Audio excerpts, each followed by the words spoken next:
گەیمەرانی کوردستان بەخێر بن بۆ ئەڵلقەیەکی نوێی پرۆگرامی سفر یەک ژیری پێما بێ ئەڵلقەی ژمارە 176 تۆمار دەکەین یەکجار دڵخۆشم بابەتی زۆر هەیە لە کۆتاییدا هەواڵێکی گەرمی گارۆڤوار هەیە GTA 6 هەیە تکا دەکەم دوگمێ لایک بیگەنە 5 لایک سپاسی پشتگیریەکانتان دەکەم وەروە لەو هەفتەی ڕاپۆرتێکشم بڵاو کردەوە بەڵێ خۆشەویستان لەمە دووە ڕاپۆرت زیاتر دەبی ئینشاءالله تکا دەکەم دوگمێ لایک سابسکرایب لە بیر نەکەن با دەست پێ بکەن گەورەترین ئەو یاریانەی کە لەم هەفتەیە بڵاوکرانەوە یاری کوانتم ئێرۆر لەم هەفتەیە بڵاوکرایەوەکو پێشبینیم کرد لە هەفتەی ڕابردووتم یاریێکی بێگومان لەوانەیە زۆر باش نەبی و بێگومان زۆریش باش نەبوو زۆربەی وێبسایتەکان چلیان پێدایە لە 100 IGN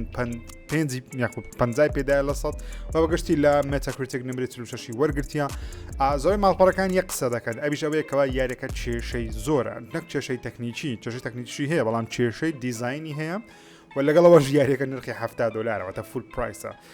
بۆیەش ڤێژنی Xbox یاریەکە دواخریا بۆ کاتێکی نادیار تەنیا لەسەر PlayStation 4 بڵاوکرێت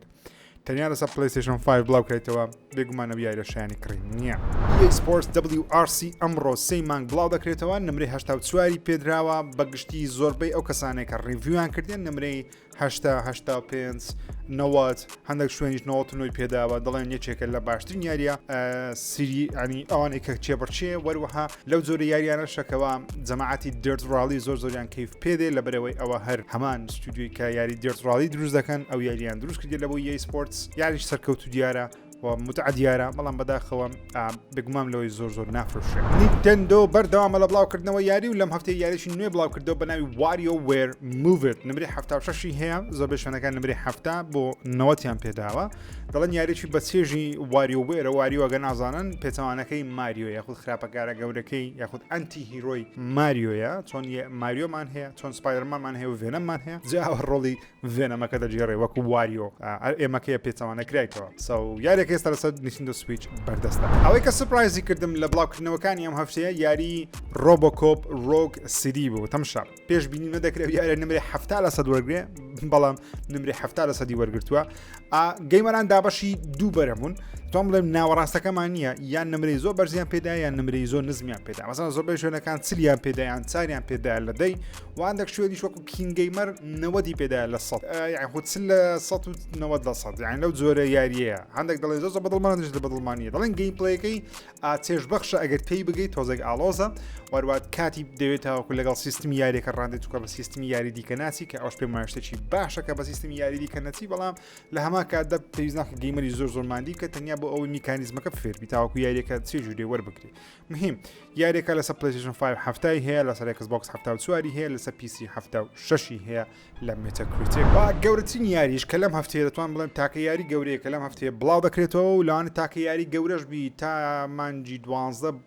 تا ئەڤەتارەکەی کە بڵاو دەکرێتەوە ئەویش یاری Call of Duty Modern Warfare 3 تا کوێستا ریڤیۆرەکان هەشتا ریڤیانە سەب یاری بڵاو نەکردێت تا کوێستا منەوە ڤیدیۆە تۆمار دەکەم بەڵام ئەو قسەیە دەکەم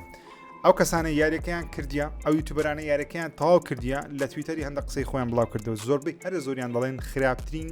یاری Call of Duty لە ماوەی دوو یاری ڕابردووە تاکە Modern Warfare 2019 و Modern Warfare پارساڵ تەماشا بکەین ئەو دوو یاریە دەڵێن Modern Warfare 3 لە هەردووچیان خراپترە دەڵێن چیرۆکی خۆیان زۆر پەیوەماندی نەکردیە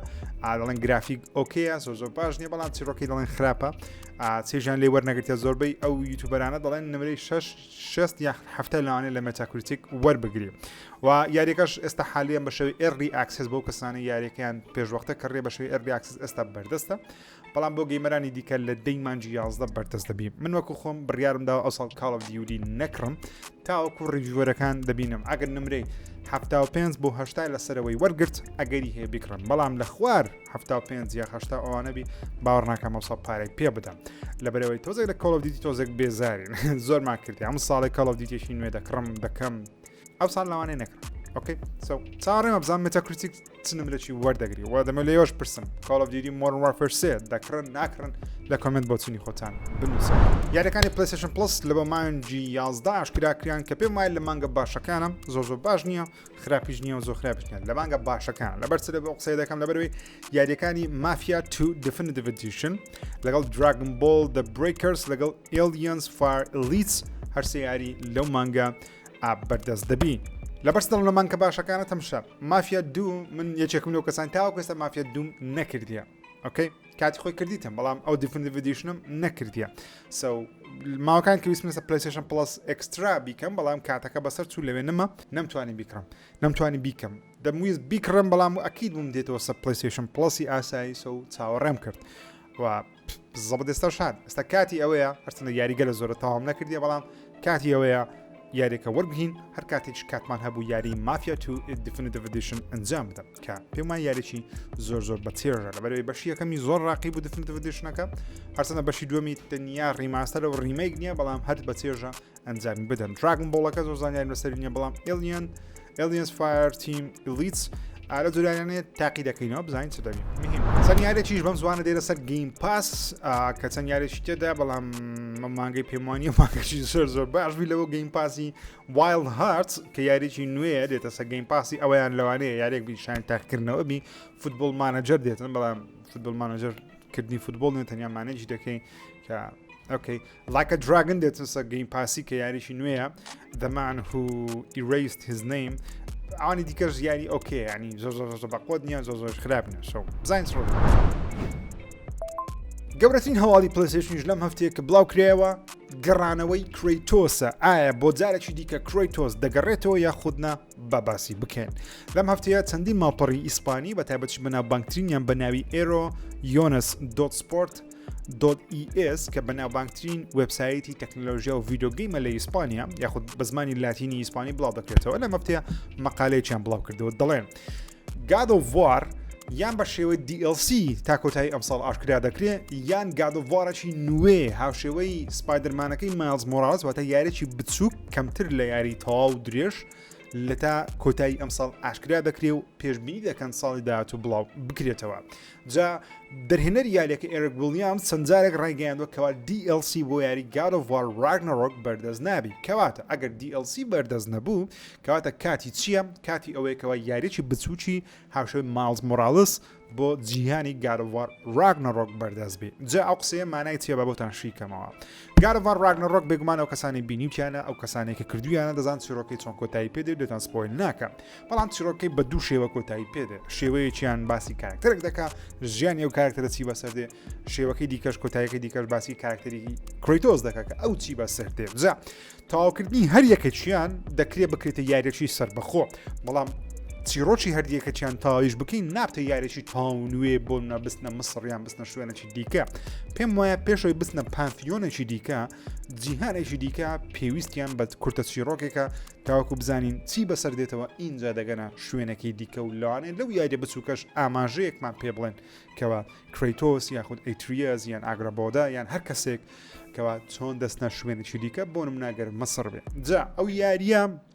بە فەرمی لە بەرەمێنانە نازانین بەڵام ئەو وبسایتە و پوش سکوێر لەگەڵ ئینسایدر گەیمینگ لەم هەفتەیە بە فەرمی چەندین مەقالەیان بڵاو کردەوە کەوا پێشبینی دەکەن تا کۆتایی ئەم ساڵ ئەو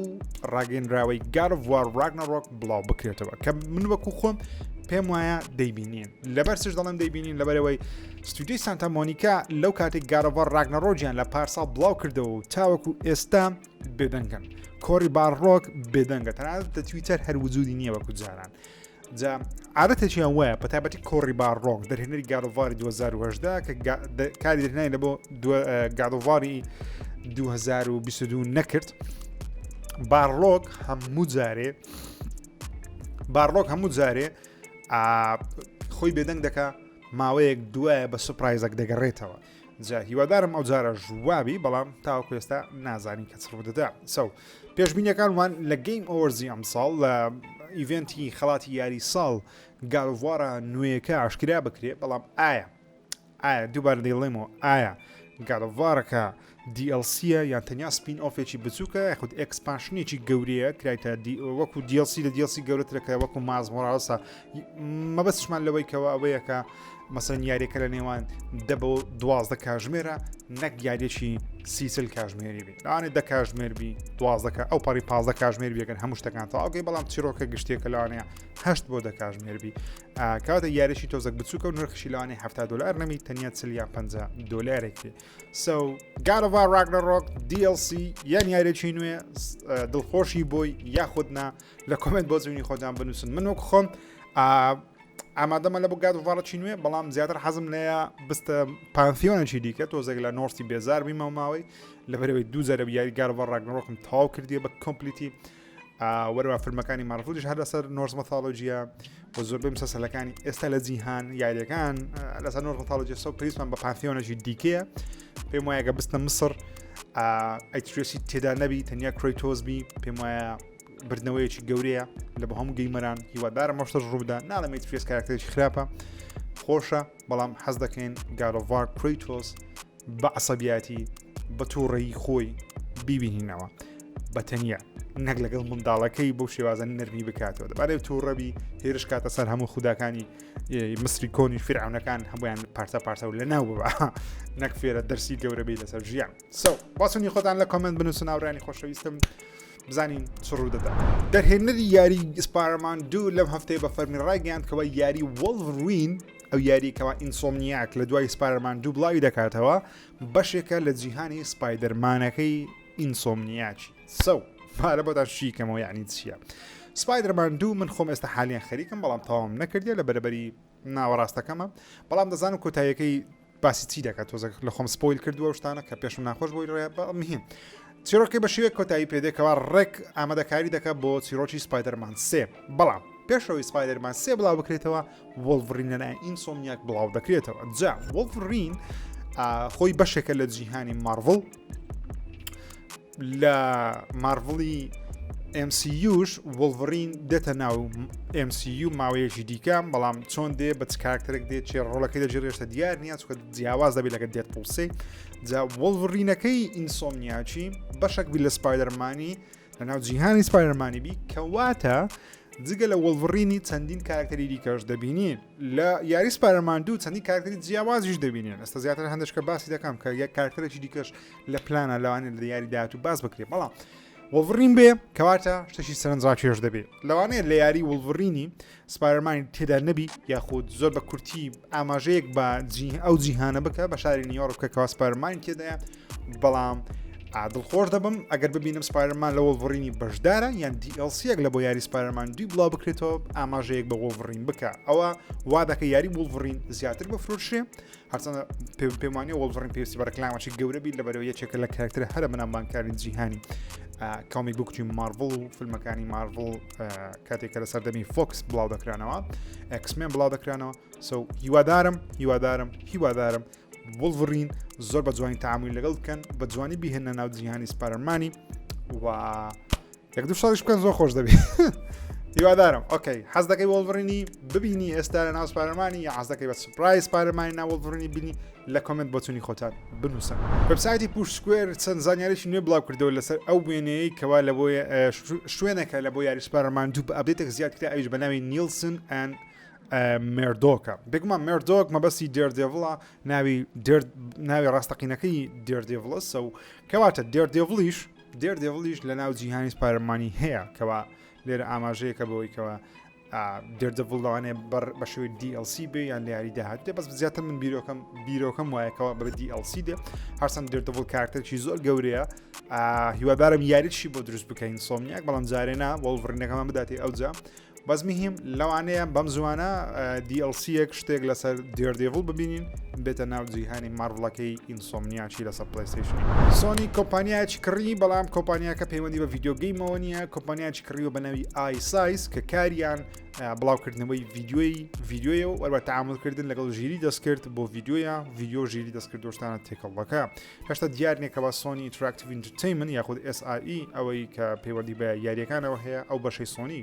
کۆمپانیا ئایسازی کە ڕێشتە دیار نیەکەوە لە بۆ چیانە بەڵام هیوادارین دەستکاریێکی گەورەی سیستمی پلەیستیشن 3 بکەم بتوانێت ئەو یاریانە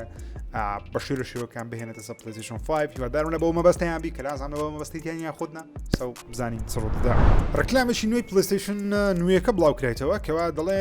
پلیستیشن 5 نوێیەکە بە یاری کۆڵ ئۆف دیوتیشەوە نرخی $500 جا ئەوە شتێکی گرینگاڕیان ئەو کەسانی کە تاوە کەستە پلیستیشن 5یان نەکڕیوە کەسە لە کوردستان نرخی تۆزێک هەرزانتر بووە لە چاو جیهان بە نرخی $400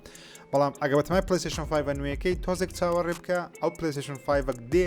بە یاریەکیشەوە بە هەمان نرخ لەوانێ بتوانانی وەری بگریەوە خۆیارێکە نرخی $70 بەڵام بە پلیستیشن 5 بە $500 توانی بیکڕێکە شتێکی زۆر باش وەروان لەم هەفتەیە چەندین ریڤیوەر چەندین یوتیوبەری بەناوبانجی جیهانی دەستیان بە یاری ئەڤاتار فرۆنتیرز ئۆف پاندۆراوە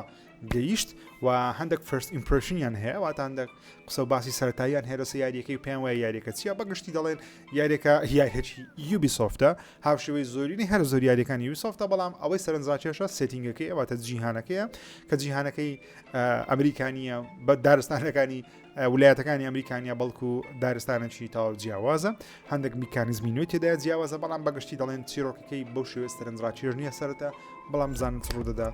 ماوەیەکی دیکە لەوانەیە زیاتری لە سەبزان کاتێک یاریەکە لە مانجی 12 بڵاو دەکرێتەوە سۆنی ڕکلام و مارکتینگی خۆی بۆ هێدفۆنە نوێیەکانی هێشتا بەرزتر و بەقوەتر کردەوە لەم هەفتەیە ڤیدیۆیەکی بڵاو کردەوە باسی هەردوو هێدفۆنی ئیربەدسەکەی خۆی لەگەڵ پڵس 3Dەکەی خۆی نوێیەکە هەرسێکی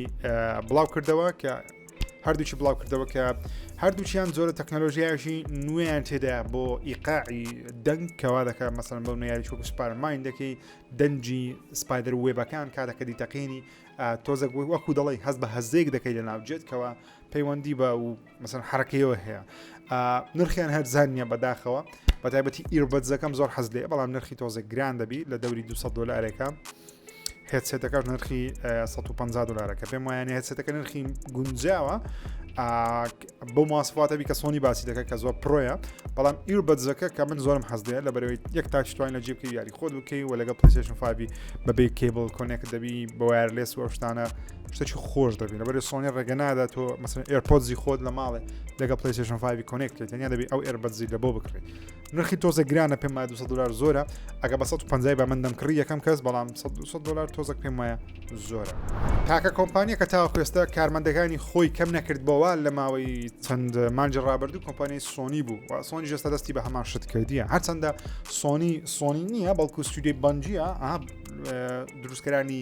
دێستنی لەلایەن سۆنیەوە کردنان بە نزیکەی 4 میلیارد دلارەچین لەم هەفتەیە بەنج ڕاگەیان کەەوە نزیکەی یاخود زیاتر لە 100 کارمەندی خۆیان لە کارەکانیان دوور دەخەنەوە بەهۆی ئەوەی کەەوە داهاتیان 135 دابەزیوە داهاتی کۆمپانیەکان زۆربێک کە دادەبەزی بەڵام پێم ناخۆشە دەرکردنی 180 ستافی خۆیان کە دەکات نزیکەی 100 کەسێک کارێکی هەڵەیە بە بڕای من ئێستا حالیان بەنجیان جامیێتە هەرچەندە بڵاو کراوەکەەوە سۆنی دەستی نییە لەو کارێکەوە بەنجی دەیکە هەر چەندە دەڵێن سۆنی کاربندەکانی بە بەنجی نەوتێک کاربندی خۆت دەرکە بەڵام سۆنی پلانێکی بۆ بەنجیداناوە وستی تۆ دەی بگەیتە ئەو ئامانزانەی کە دەماننایە لە بۆ جە ئامانجەکان ڕقەمە ژمارەیە داهاتە بیگەنێ هەر شتەکە ئیدی بەنجی بۆ گەیشتن بۆ ئامانزانە هەست کاری کردووە کە چی کردو 100 کەسی لە کارەکەی خۆی دوور کردەوە جا من لە یەکەم ڕۆژیش تەمشای ڤیددیوەکانی من تاکردی پێش یەکەم ڕۆژش کڕینی کۆمپانیای بەنجی بەلای سۆنیەوە پێم وایە بوو کارێکی هەڵە بوو سۆنی هیچ ئیسیفادە لە بەنجی ناکات وەکو دەبینین سۆنی دوور کەوتیتەوە لە زۆربەی ئەو یاریانێ ئەو وعدانەی کە دای بوو لە بۆ یاریە لایف سرویسەکان لەم هەفتەیە چەندین مقالە بڵاوکرانەوە کەوا سۆنی ئەو وعدانەی دای بوو کە دەیوت ئەمە چەندین یاری لایف سرویس دروست دەکەین یاری ئۆنلاین دروست دەکەین لە کۆنفرانسی ڕابردوش باسی چەند سێ یاری لایف سرویسیان کرد سەرجەمە و یاریانە دواخران تەنانەت یاریەکەی لاستە وەسی هەر وەستێنراوە سۆنی بەنجی پێم وایە بە خێرایی کڕیت بۆ ئەوەی ئەو یاری لایف سرویسانی خۆی بەرز بکاتەوە بەڵام بەداخەوە یاری لایف سرویسەکان یاخود یاری ئۆنلاینەکان شوێنیان لەناو سۆنی زۆر کەم دەبتەوە گەیمران سۆنیش بەڕاستی گەیمران پلیستیشن حەزیان لە یاری ئۆنلاین نییە کە سۆنی دروستی کەمە حەزمان لە یاری چۆکە سپارمان و گارۆڤاریە وڵڤڕینە نەک یارێکی فۆرتنایتی لەسەر پلیستیشنی نوێ من دروست بکەیت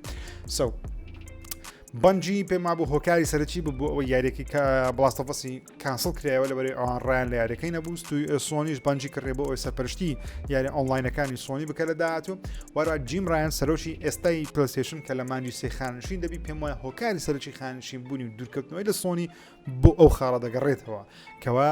زۆر بە توندی دەستی کرد بە دروستکردنی یاریە ئۆنلاینەکان هەرچەندە معنای ئەوەی نەبوو کەوا سۆنی ینی کاتێک سۆنی دەستی بە یاری لایف سرویسەکان کرد معنای وانە بوو کە یاری چیرۆژی دروست ناکە بەڵکو هەر دەیکردە هەردووک بەڵام ئەو هێز و توانایی تۆ بۆ یاری ئۆنلاین بەسەر فیدەکەی سۆنی بیخست بەسەر یاریدا سینگل پلەیەرەکان ئێستا سێسار یاری دیکەمان لەبەوە ئاشکرا دەکرا بەڵام بەداخەوە هیچ دیارێک تاوەکو ئێستا جگە لە وەڵڤڕینی ئاشکرا نەکراوە و تەنانەت کۆنفرانسی ئەو ساڵی سۆنی خراپترین کۆنفرانسی سۆنی بوو لە ماوەی چەندین ساڵ لە ڕابردوو هەر نەیکرد بە باشتر بوو وەزعەکە تۆزێک شڕە بەڵام هیوادارم سۆنی لە کۆنفرانسێکی دیکە چەند بە تیزەریش بی بە ناوی بە قسەش بی پێم گەیمەرانی خۆی دڵنیا بکاتەوە کەەوە هاتینەوە سەر ڕێگەی ڕاستەکە ئەویش دروستکردنی یاری چیرۆ چییە لەم هەفتەیە زیاتر لە 7 دانە ئۆتۆمبیل بۆ یاری گراند توریزمۆ زیاد دەکرێت و ئەبدێتێکی گەورە بۆ جەماعەتی گراند توریزمۆی دێ یەکێ لەو یاریان لەو ئۆتۆمبیلانەش کە زیاد دەکرێت لێکزس LFA نیسان سکایلاین GTR نیسمۆ 400R وەروەها مۆدل 2022 پۆرشە 911 GT3 RS و چەندین ئۆتۆمبیلی دیکەش بێگومان زیاد دەکرێت ئەبدێتەکە دەڵێن ئەبدێتێکی گەورە دەبی بەڵام تاوەکو هەست گراند توریزمۆ 7 ناتە PlayStation Plus Extra Premium کە پێم سەیرە ئێستا کاتێتی بەڕاستی بەرخسەکردن لەسەر کەسانی کە سۆنیان بەجێهێشتیەک لەو کەسانە بە ناوی کۆنی بووتە کە یەکێک بوو لە بەڕێوەبەرەکانی ناو کۆمپانیای سۆنی تراکتیڤ ئینتەرتەینمنت یاخود ناو پلیستیشنی کە نزیکەی چەند 30 ساڵێکە لەگەڵ سۆنی پلیستیشنی کار دەکەوت دەستی هەبووە لە بڵاوکردنەوە یەکەم کۆنسولی پلیستیشن تاوەکو ئێستا و هۆکاری دروخرانەوەکەشی دەڵێن هەرچەندە فەرمینیە بەڵام دەڵێن بۆ ئەوەی دەگەڕێتەوە کەوا دەستی هەبووە لەوەی کەوا زەخر لە سۆنی بکە زۆربەی یاریە نوێیەکان 60 یاریە نوێیەکانیان بکەنە یاری ئۆنلاین و مڵتیپلەیەر کەوا پێدەچی سۆنی پەشیمان بیتەوە لەو کارەی و ئەو کەسانی کە پەیوەندیان بە یاری ئۆنلاینەکانەوە هەبووە ئەو زەختەوە هەبووە سۆنی سەبربات دەریان دەکات جیم ڕایان خانشین دەبی کە سەرۆکی پلیستیشن لە مانجی سێ کۆنی بوت 30 ساڵ لەگەڵ پلیستیشنیە دەرکریا و خانشینش نەکریا بەڵکو دەرکریا بەنجی 100 کەسی ستافەکەی خۆی دەرکردووە کەوا بەنجی کۆمپانیایکی تایبەتە بە یاری ئۆنلاین دەستنی دوو و یارێکی مارەتۆنیان هەیە ئەویشیان دواخستیە پێم خۆشە بە شێوە لە شێوەکان بەڵام زین سرود وەروە یەکێ لە بەڕێبەرەکانی پلیستیشنی لەم هەفتەیە دیفاعی لە سۆنی کرد کەوا نرخی پلیستیشن پلسی بە تاوەکو 35% بەرز کردیتەوە دەڵێ هۆکاری سەرەکی ئەوەیەکەوە دۆلار تۆزێک بێ نرخ بۆ پارە بێ نرخ بووە سۆنی ناچارە خۆی لەگەڵ مارکەتی جیهانی بڕخسێنێ بەهۆی هەڵاوسانی ئابووری وشەی هەڵاوسانی ئابووریش بەمانای ئەوەی دێکەوە تۆ دۆلارێک ئێستا نرخی کەمترە لە چاو 10 ساڵ پێش ئێستا دۆلارێک 10 ساڵ پێش زۆر شتی پێدار بەڵام ئێستا دۆلارێکی چی پێ نایە وەکو کنەخۆمان مەسەن 5,000 دینار پێش زۆرتی پێدات ئێستا 5,000 دینار پارە نییە بەڕاستی هیچ پێ نایە مەسەن لۆ نمونە دیفاع لە سۆنی دەکە دەڵێ ئۆکێ شتێکمان نەکردێ زۆر غەڵەت بی و هیوادارن گەیمەراژ لێمان تۆڕە نەبن ئۆکەی بینە سەر هەواڵی یاریەکان بابینە لای GTA 6 لەم هەفتەیە ڕاگەیاندراکەوە GTA 6 تەکنەلۆژیایکی دەبی بەناوی لۆکۆمۆشن یعنی چی بابلتان شیکەمەوە تۆ یاریەکان GTA بۆی ناسراوانکەوە ئەنیمەیشنیان زۆر باشە بەتایبەتی GTA 5 خاونێکی لە باشنی ئەنیمەیشنەکانە بەڵام ئەنیمەیشنەکەی زۆر خاوە جا هێشتا خاوتری دەبی بە بڕای من GTA 6 تەکنەلۆژیایشیدا بەکار دێ بە پێی چەندی زەپێکردن و وەرە راپۆرتی نوێبێک بێدەوتێت لۆکۆمۆشن کەوا دەکەم سەرجەم پارچەکانی جەستەی کارکتەرەکەی خۆت بەجیا تعامل بکە بەجیا بجوڵێ بۆ نمونە ئەگەر گولێک بە قاتی کارکتەرەکە بکەوێ ئەو قاتەی دەشەلی گولێک بەسەری بکەوێ لاانێ بمری بەزداچی بەسەردە میهیم گولێک بەدەستی کەوێت دەستەکەی ناجوڵێ گولێک بەس جیب کەوێدی کارکتەرەکە دەستژی خۆی دەگرێت ئیجا دەڕوا واتە بەردەوام تعامل لەگەڵ ئەو شوێنە دەکرێت کەوا زیانی بەرکەوتووە و کاتێک کە ڕادەکەی ڕاکردنەکەت جوڵانی لە جەستەکەت زۆر پەیوەندیدار دەبی بەوەی کەەوە ئایا تەندروستیت فولە یا تەندروستیت کەمە یان برینداری یان بریندارنی واتە هەموو کارکتەرەکانی ناو GTA 6 بە تایبەتیش دوو پاڵەوانەکە سیستمی لۆکۆمۆشنیان زۆر بە جوانی لە بۆ دادەنرێت کە تەکنۆلۆژیایکی تەواو نوێیە بە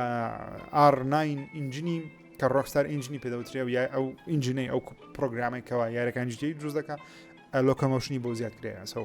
GTA لەوانێت تاکە یاریبی لە مێژوودا بتوانێت ئەو زۆرە تعامل لەگەڵ کارکتەرەکانی خۆی کە لە ڕووی ئەنیمەیشنەوە وەروە دەڵێن لۆکۆمۆشن دەبۆ سەرجەم یاریەکانی ڕۆکستار لە پاش GTA 6ەوە زیاد دەکرێت دەڵێن بەشێک لە لۆکۆمۆشن لە Red Dead Redemption 2 بەردەستە بەڵام زۆر کەمە هەرچەندە Red Dead Redemption 2 بەڕاستی جوڵە و ئەنیمەیشنی تۆپە تاوەکو ئێستاش هیچ زیارێک بەقەدەر Red Deadی ئەوەند ئەنیمەیشنەی نییە کەەوە کارکتەرەکانی Red Dead هەیتیان لە بەربوونەوەیە لە قوڕە لە ڕاکردنە لە وەستانە لە پاڵدانەوەیە لە دانیشتنە لەسەر کورسی دانیشتنە کلااو لەسەرکردن بەبێ کلااو لەسەرکردن بە کلااوە بڕۆی لەسەر ئەسب بە پێیان بەغاردان بە هەموو شێوازێک ئەنیمەیشنی زۆر جیاوازی هەیە بۆ منە کارکتری ئارتر مۆرگن GTA 6 هیوادارم ئەو ئەنیمەیشنە هێشتا زیاتر و باشتر بی و زانیاری زیاتریش دەزانین بەم جوانە بەپێ راپۆرتەش نوێ بە یاری Resident Evil 9 کە بەشی نوێمە Resident Evil دەبتە گرانترین یاری Resident Evil لە مێژوودا دروست کرابی وەروە Capcom بەرزترین بودجەی بۆ داناوە لە مێژوو یاریەکانی Resident Evil بۆی تەرخان کردبێ جا Resident Evil هەر زۆرترین بودجێ بۆ دانرابوو ئێستا Resident Evil 9 زۆرترین بودجێ لە بۆ دانرێ هاتنە نازانی بودجەکە چەندە بەڵام بە پێی راپۆرتە فەرمیەکان بی Capcom هەموو هەڵدەک دەدا Resident Evil 9 بێتە گەورەترین یاری Resident Evil زۆرترین کۆپیشی لێ بفرۆشێ جا زۆرترین کۆپی لێ فرۆشتن بە بڕای من بێک حاڵت دەکرێت ئەگەر بێت و لە ترۆیدەرەکەی کە بڵاوی دەکەنەوە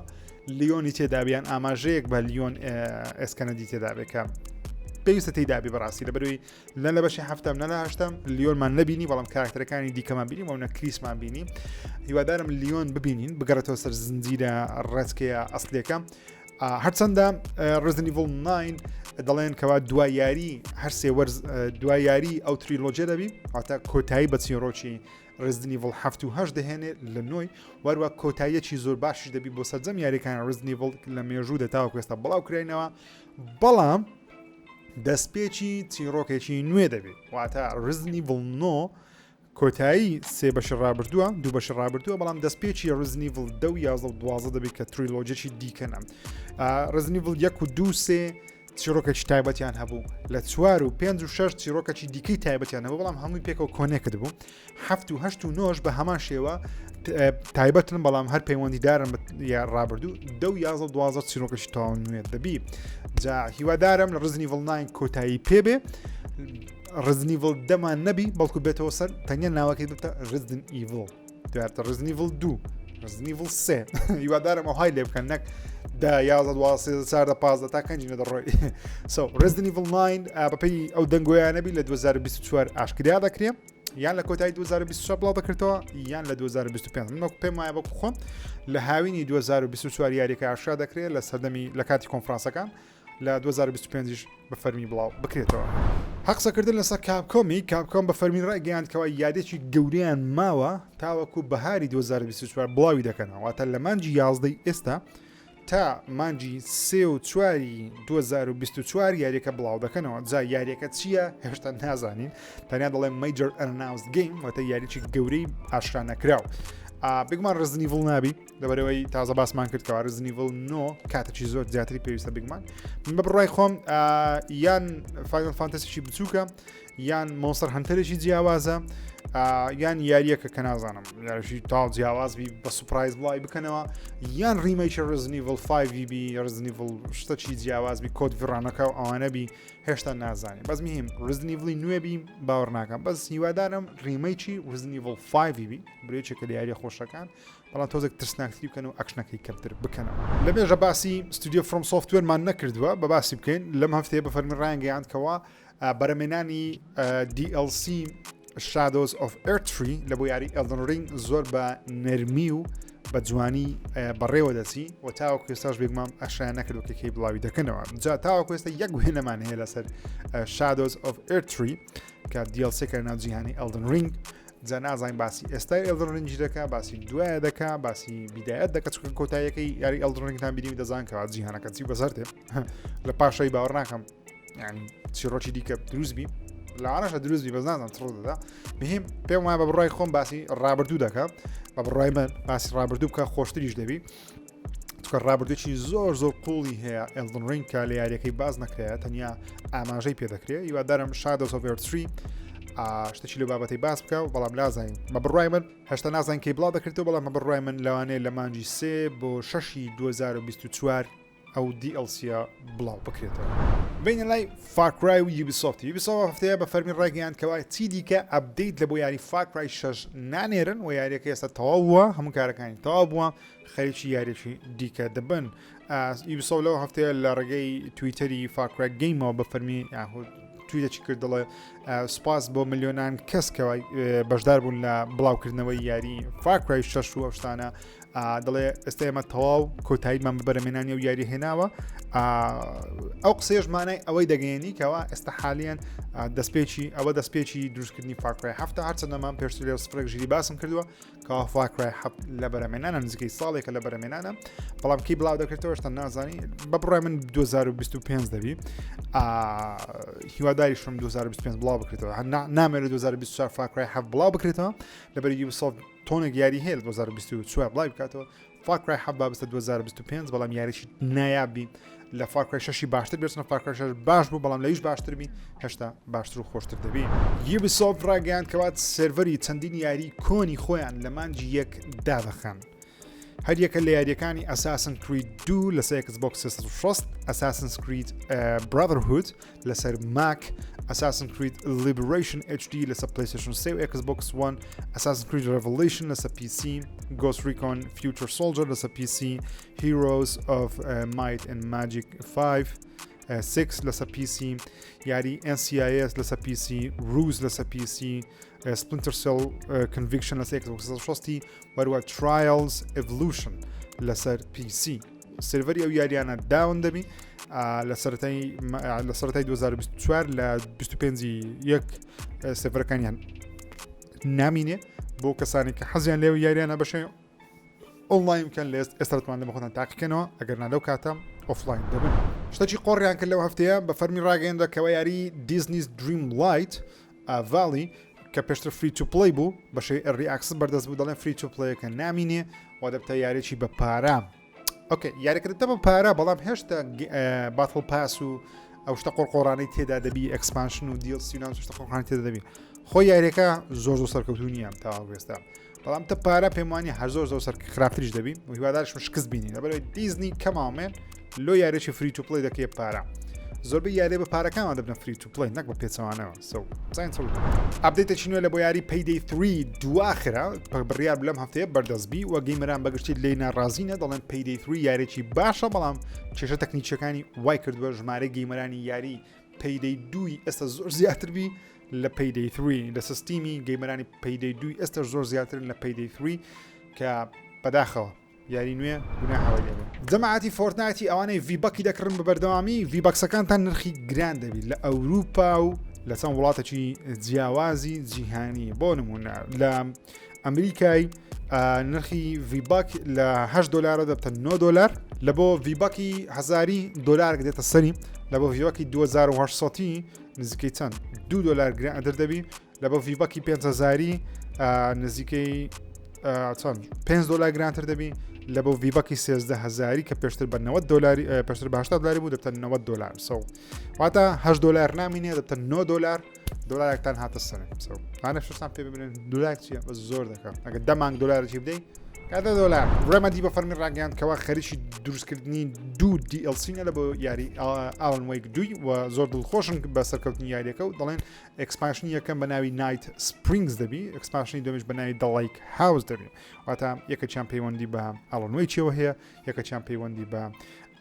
ئافرەتەکەیەوە هەیە کە FBI-ەکەیە کۆنامی لە کۆنفرانسی تایبەتی بەڵێندەرەکانی خۆی چەند زانیارێکی نوێی پێداین لەسەر یاریەکانی Silent Hill تەنانەت باسی ئەوەش کراکەوە Silent Hill ریمیک لە بەرەمێنانە Silent Hill 2 دەزانین لە ریمیک دەکرێتەوە بەڵام نەمان دەزانی Silent Hill یەکەم یاری Silent Hilliش لە بەرەمێنان بێ بەشی یەکەمی Silent Hill بەشی دووەم ئێستا لەلایەن ستودیۆ Bluebird Team لە بەرەمێنانە و ترێلەکەی لەسەر چناڵی PlayStationیش بەردەستە و بڕیارە سەرتا لەسەر PlayStation 5 بڵاو بکرێتەوە لە ساڵی داهاتوو پێم وای بڵاو بکرێتەوە بەڵام نەمان دەزانی جگەل لە Silent Hill 2 یاری دیکەی Silent Hilliش ریمیک بکرێتەوە ئاوتێن ریمیکس واتە چەندین یاری جیاواز وەروە باسیەوەیان کرد Silent Hill ریمیک لە بەرەمێنانەوەتە بەشی یەکەم دڵخۆشم چاوەڕێینە ئاشکرا بکەن ئامادەی 200 گیگابایتی خۆت بەتاڵ بکەی لە بۆ یاری Call of Duty دەبی ئامادەبی لەبەرەوەی تەنیا لەسەر PlayStation 5 پێشبینی دەکرێت یاریەکە یەکنەک پێشبینی دەکرێت ئەگەر هەموو مۆدەکانی لە بۆ داڵۆن بکەی ئەوشتانە نزیکەی 160 گیگابایتە 160 گیگابایت و لەسەر هەندێک کاتیش دەبێتە 200 گیگابایت بە تایبەتە PC 200 گیگابایت کەمە هەموێن یەک یاری Call of Duty پێویستی بێک هاردی تایبەتی SSD تایبەت بەخۆی هەیە هەریەکە لە یاریەکانی ماکس پین 1 و ماکس پین 2 یاری داهاتووی ڕێمەدی دەبن ڕێمەدی بە فەرمی ڕاگەیاندکەوە یاری داهاتویان یاریش نوێی ئاڵنگەیەکی نییە هیچ یاریێکی جیاواز نییە بەڵکو ڕیمەیکردنەوەی بەشی یەکەم و دووەمی ماکس پینە و دەیکەنە یەک یاری و بێگومان ماکس پینیش هەر بەخۆی بەشەکە لە جیهانی یونیڤرسی ڕێمەدی کە ئاڵنگەیەک و کنترۆلی تێدایە و چەند زانیارێکی نوێشمان لەسەر یاریەکەی جیمز بۆندی وەرگرتە کە پێم وایە یارەکی زۆر سەرکەوتوو دەبیت لەبەرەوەی لەلایەن دەچێت لە باشترین ستودیۆکان کاری لە بۆ دەکرێت کە ئایۆ ئینتراکتیڤە کە یاریەکانی هیتمانیان دروست کردێت کە پێم وایە باشترین یاری هیتمانە لە مێژوودا ئۆکەی یاریەکانی هیتمان 1 و 2 3 بکەن زۆر نازدارە ئەوانە خەریکی چنە جیمز بۆندینە هەندێک زانیاری نوێیان لەسەری بەسەر دەست کردیا یاریەکە دەڵێت جیاباز لەگەڵ یاریەکانی هیتمان ڕاستە سپایکرافت دەبی واتە پەیوەندی بە سیخوڕی ئەو شتانە دەبی بەڵام یاریەکە تاقەکەری کەسی سێمە کە هیتمانی ژوا بوو بەڵام هیتمان زیاتر سیخوڕیە بەڵام تاقەکەری کەسی سێمە یارێکی فول ئەکشنە واروەها یارێکی ئۆڵتیمەیتی سپایکرافتەواتە لە سیلاحی لە جوڵی لە زۆر شتیم تاو سیخوڕیە و پڕ ئەکشن و تاقەکردنیشی کامێرە کە سێم دەبی هیوادارم جیمز بۆندەکان W7نەکەی ئایۆ ئینتراکتیڤ بە زووترین کات یەکەم ترێدەری دێ ببینین ئەرسنە تیزەرەژیە بەڵام ترێدەری نییە هیوادارم زۆر سەرکەوتوو بی دەبێت ئایۆ ئینتراکتیڤم خۆش دەوێت یاری زۆر ناوازەی هیتمانی دروست دەکات